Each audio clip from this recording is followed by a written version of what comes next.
एखाद्या गावचा सरपंच असा देखील असू शकतो का, म्हणजे कधी रस्त्यावरील चिखलात बसून आंदोलन केलं, तर कधी शासकीय कार्यालयासमोर 2 लाख रुपयांची उधळण करत मी तुम्हाला पैसे देतो, मात्र माझ्या गरीब मायबाप जनतेचं काम करून द्या असं म्हणून आंदोलन केलं.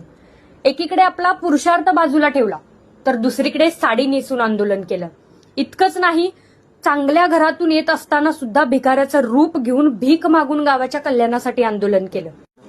इतकंच नाही तर मराठा आरक्षणासाठी स्वतःची गाडी सुद्धा जाळली. नेमके हे सरपंच आहेत कोण? हे आहेत छत्रपती संभाजीनगर जिल्ह्यातील सरपंच मंगेश साबळे.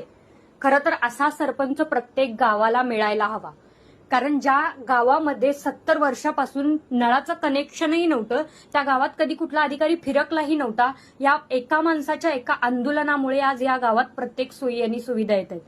खरं तर राजकारणातला भ्रष्टाचार बघितला आणि गाव लेवलचं राजकारण जर बघितलं तर असं वाटतं की खरंच मंगेश साबळेसारखा सरपंच प्रत्येक गावाला मिळणं गरजेचं आहे. मग कुठल्या आमदाराच्या ना कुठल्या खासदाराच्या ना कुठल्या मंत्र्याच्या पायावर डोकं ठेवण्याची वेळ इथल्या सामान्य जनतेला येणार नाही. खरंच या माणसाचं काम खूपच ग्रेट आहे.